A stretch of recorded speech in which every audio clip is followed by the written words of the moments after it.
Hi, today I'm going to talk to you about backpacking.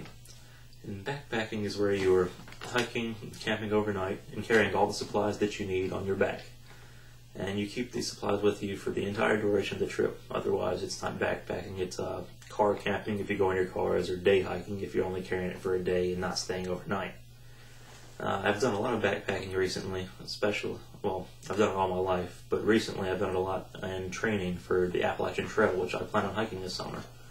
For those of you who don't know what the Appalachian Trail is, it's a trail that runs from Georgia all the way up to Maine.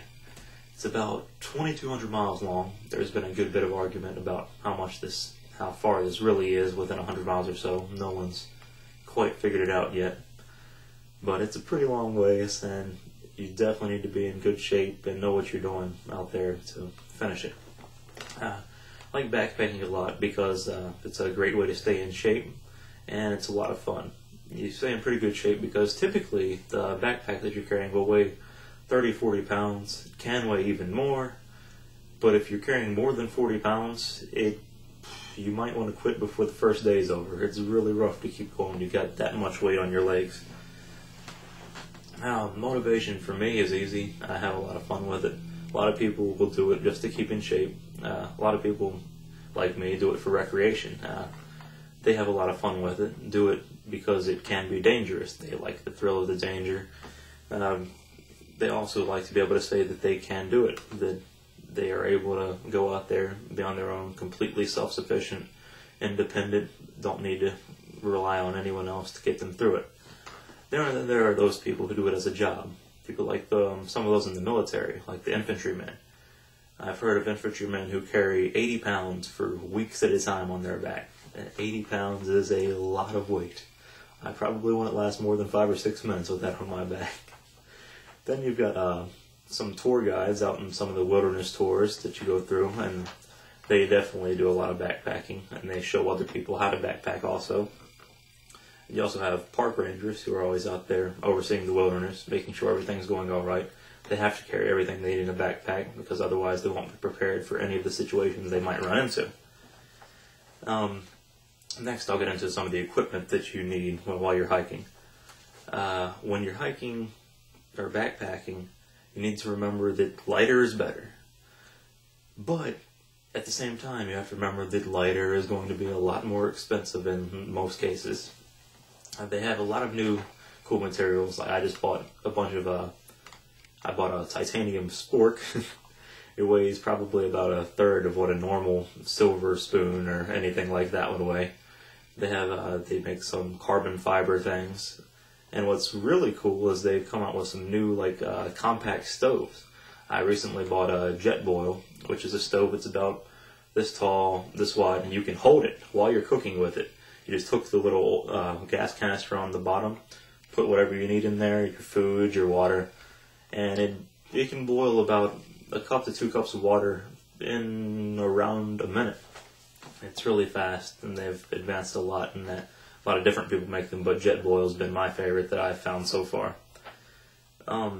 Another important thing to think about is your tent.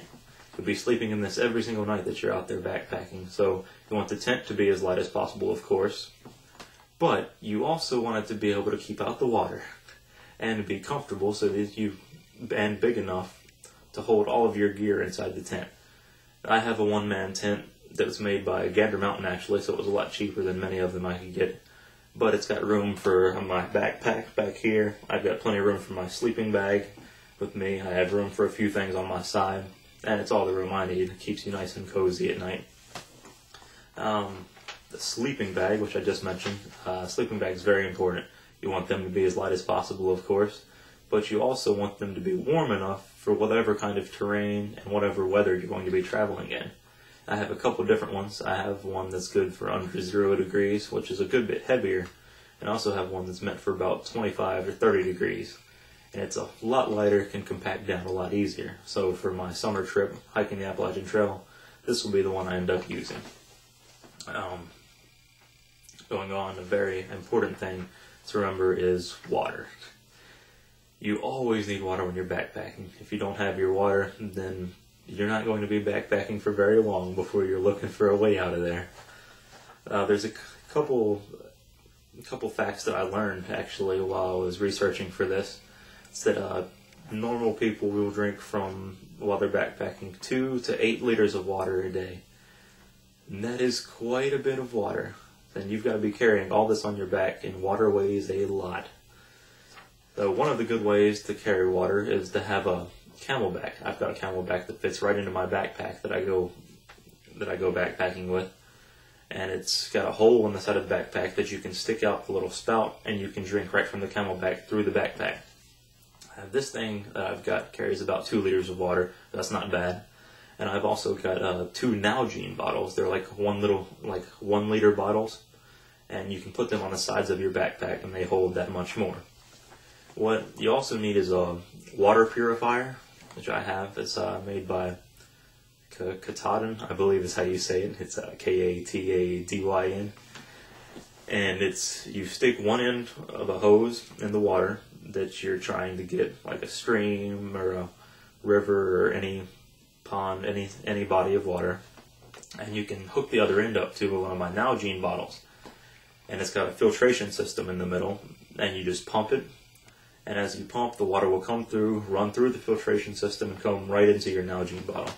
So it's a really neat system. But they also make purifying pills that you can put in and wait 2 to 5 minutes or so, and then your water will be purified. Or you can boil your water, which I'm sure most of you know, and this will get rid of pretty much any impurity. But, and they also came out with this new pen. It's an ultraviolet pen. It's really neat. You can just take this little thing, weighs probably 2 ounces. It looks like a pen. You take off the top, stick it in your water, and press a button, and it's got ultraviolet beams that come out. And after about 2 or 3 minutes, your glass of water or whatever you've got is purified. Next, we'd move on to food. Food is pretty essential because you need to have high energy food to keep you going, because you're going to be walking, hiking the whole time. When you're camping out at night, you don't exactly get all your energy back, so you need food that's going to keep you going, keep you running for a long time. But you also need light food and food that's going to last for quite a while, because you don't want to be carrying something that's going to be going bad in the next couple of days. You also don't want to be carrying cans.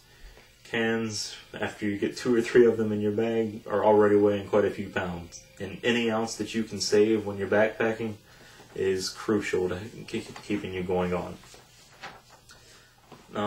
They have these now things that they call ready-to-eat meals. I'm sure you've seen them in Dick's Sporting Goods or REI or any outdoor store. They come in these packs. You get like lasagna, bacon, egg, and cheese, lots of things like this.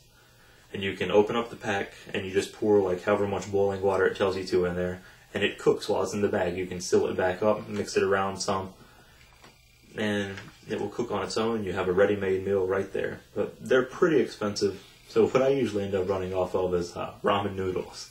The little like 10-cent packs that don't cost anything, and they fill you up and give you pretty good energy. But after a while, they get pretty old, so it's nice to change this up with a good meal every once in a while. And it's nice to find. There's a bunch of different things you can find in the grocery store that you can use while backpacking that aren't really advertised for it. One of the things I like to have for breakfast is those small oatmeal packs.